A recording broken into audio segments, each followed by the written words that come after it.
Damos la bienvenida al doctor Patricio Rojas Silva, profesor de la Universidad San Francisco. Él es miembro del Instituto de Microbiología. Viene estudiando las diferentes variantes de la COVID-19 que se han presentado en el país. Hasta el momento, las autoridades han señalado oficialmente de que no se ha detectado a la variante Omicron, que por otra parte ha sido ya ubicada en por lo menos 50 países en el mundo. ¿Es esta la situación, doctor Patricio Rojas? Todavía no se ha presentado esta variante en Ecuador. ¿Qué posibilidades hay de que esté presente pero no haya sido detectada? Buenos días. Sí, lo que usted dice al final es cierto, ¿no? Debido a que deberíamos tener una capacidad mucho más grande como país para hacer un secuenciamiento de muestras que sea representativo. No podemos decir categóricamente que al no haber encontrado nosotros no esté circulando en el país. Es probable que ya esté circulando en el país, pero nosotros no lo hemos detectado. Nosotros recibimos muestras de varias partes del país, no solo de Quito, en donde hacemos el monitoreo constante. Lo que hemos visto prácticamente en el último mes de secuenciamiento es que predomina la variante Delta, que ha desplazado prácticamente a todas las otras variantes que circulaban previamente. Pero no hemos detectado todavía Omicron en ninguna de esas muestras. Eso no descarta que pueda estar ya circulando en el país. En Latinoamérica ya está reportada la presencia de esta variante en Brasil, en Argentina, en Chile, en los dos últimos países, en turistas, en personas que han estado, no se ha confirmado todavía que ya exista transmisión comunitaria. En Brasil, al parecer ya hay transmisión comunitaria. En ese sentido, la diferencia es la capacidad que tienen para hacer secuenciamiento en estos otros países, y no debemos descartar que probablemente pueda ya estar circulando. Sin embargo, esto no cambia las perspectivas de lo que hemos insistido todo el tiempo, y más aún desde el que ya tenemos disponibilidad de vacunas, que las personas asistan a vacunarse lo más pronto posible cuando tengan que hacerlo, si ya tienen ya cumplieron los 6 meses después de su segunda dosis, a hacer el refuerzo y utilizar permanentemente la mascarilla de forma adecuada, que son las medidas que nos ayudan a controlar la transmisión e infectarnos con este coronavirus. ¿Cómo mira usted el tratamiento que está dando el gobierno a este tema en general? El éxito de la vacunación es indiscutible, pero la tarea aún no ha terminado. Así es, esto no termina mientras sigan apareciendo variantes, sigan existiendo brotes importantes en otras regiones del mundo. Mientras todo esto continúe, nosotros no podemos cantar victoria. Es loable todo el esfuerzo que se ha hecho de la vacunación y que se sigue haciendo de la vacunación. Me parece que hay que corregir en algunos aspectos, sobre todo en el hecho de facilitar métodos diagnósticos para la población, que sean métodos diagnósticos de preferencia gratuitos, para que podamos acceder a ellos y podamos estar, una vez que estemos pensando en que podemos estar infectados, hacernos estas pruebas y determinar rápidamente si es así para buscar un aislamiento. Esa es otra forma que ayuda, es una medida más, es decir, detectar rápidamente a los casos positivos para aislarlos, para evitar el contagio, y tal vez ahí no ha existido todavía lo necesario para poder hacer esto. Creo que es importante que se siga insistiendo en la obligatoriedad de carnets de vacunación para ingresos a sitios, a diferentes sitios públicos o privados. En eso también hay que seguir poniendo mayor énfasis. Necesitamos rever ciertas medidas de las escuelas, por ejemplo. No puede ser que cerremos escuelas y sigan manteniéndose abiertos otro tipo de centros de recreación. Hay que pensar en cómo se puede hacer esto, pero los niños no pueden seguir ya 2 años casi con clases de forma no presencial. Esto ya ¿Cómo no ve puede ser usted así. esa alternativa que estudia y en forma seria el Ministerio de Salud, de vacunar a párvulos desde 3 años de edad, si es que están asistiendo a centros educativos? Sí, es lo mejor que se puede hacer, ampliar la población que debe ser vacunada. Ya lo comenzaron a hacer correctamente, primero con niños desde los 12 años, luego extendieron a los 5 años, ahora a los 3 años. Es lo que hay que hacer. Y el uso de la mascarilla y favorecer actividades al aire libre cuando se pueda, mejorar la ventilación en las aulas. Pero ya no es posible que sigamos postergando el inicio de actividades escolares.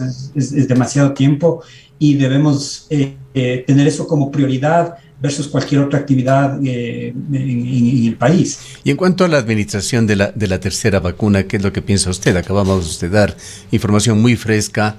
La compañía Pfizer y BioNTech han señalado que una tercera dosis de su propia vacuna resulta sumamente efectiva. Aquí en Ecuador se está aplicando, por lo menos en la ciudad de Cuenca, AstraZeneca como tercera dosis a quienes han recibido previamente Pfizer. En todo caso, ¿qué es lo que deduce usted sobre esta tercera vacuna, la importancia de que los ciudadanos acudan? Ahora está abierto ya no solamente para personas de la tercera edad y personas con enfermedades catastróficas, cualquier ciudadano puede hacerlo.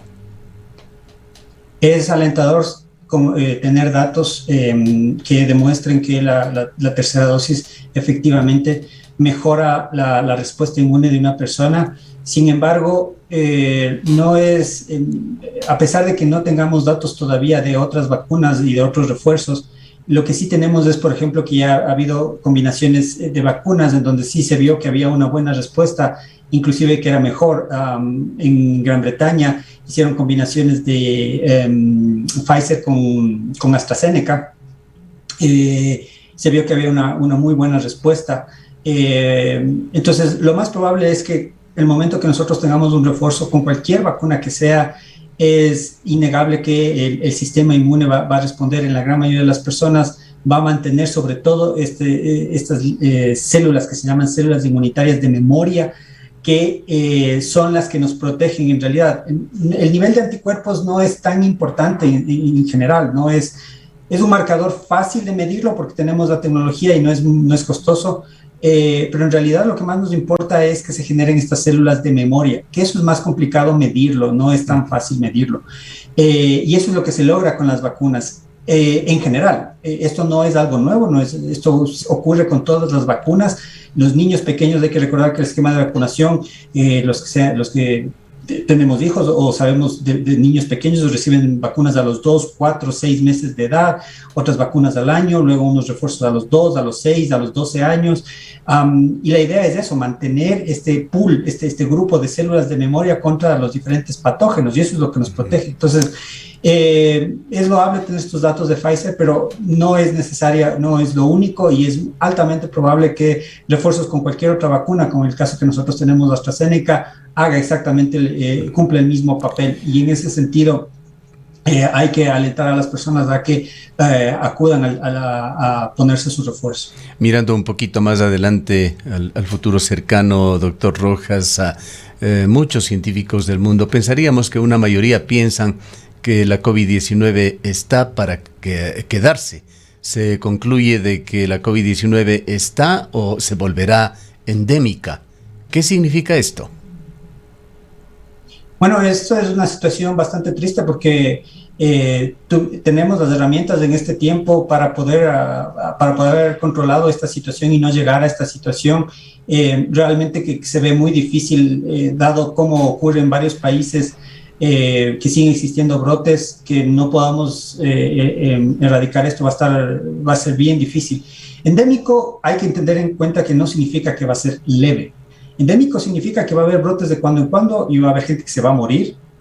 Sobre todo los más afectados van a seguir siendo los adultos mayores, personas con enfermedades de base, que ponen en peligro su sistema inmune, personas con diabetes, con hipertensión, con sobrepeso, que en nuestro país existen bastantes. Gran parte de la población padece de alguno de estas enfermedades. Entonces, endémico no significa que va a ser leve, como en algunos casos ha tratado de transmitir la idea de que, bueno, tenemos que acostumbrarnos a esto y esto va a ser endémico.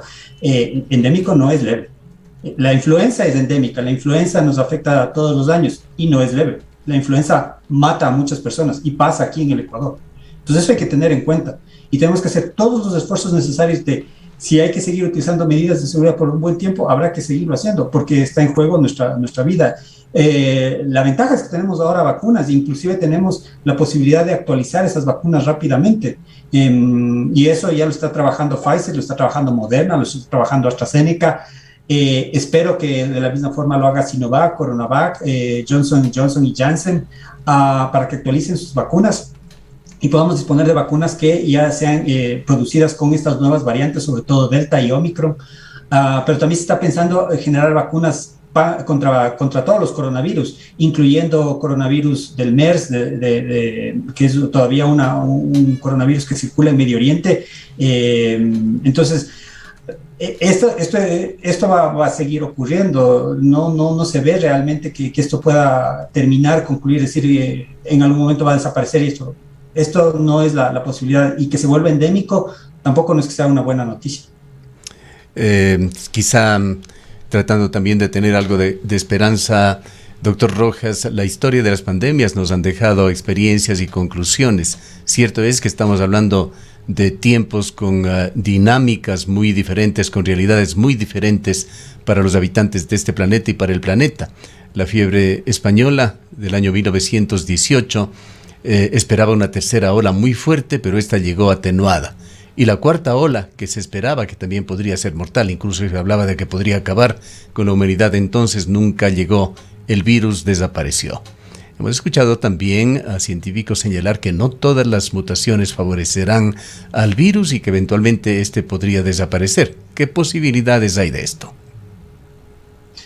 Bueno, hay que hacer una corrección. El virus de la gripe española en realidad nunca desapareció. El virus de la gripe española siguió circulando, siguió causando brotes cada cierto tiempo. Dado que mucha de la gente probablemente entró en contacto, en ese tiempo no había vacunas, no había forma de saber que realmente era un virus inclusive, pero el virus siguió circulando, siguió causando brotes en todo el mundo por muchísimo tiempo. Que exista posibilidad de que el virus mute para que desaparezca, eso no ocurre así. La viruela circuló entre nosotros por miles de años, nunca desapareció. La única forma de controlarla fue a través de un programa exitoso de vacunación a nivel mundial. El sarampión y la poliomielitis ha ocurrido lo mismo, han sido virus que han circulado con nosotros por muchísimo tiempo, y la única forma realmente de controlarlos efectivamente fue cuando se introdujeron las vacunas. Y con coronavirus va a ser algo muy parecido. Entonces, posibilidades de que vaya a desaparecer. Hay que cuidarse y seguir observando las medidas de bioseguridad. No hay otro camino. Así es. Gracias. Gracias, doctor Rojas, por habernos atendido. El doctor Patricio Rojas Silva es profesor de la Universidad San Francisco de Quito, trabaja en el Instituto de Microbiología.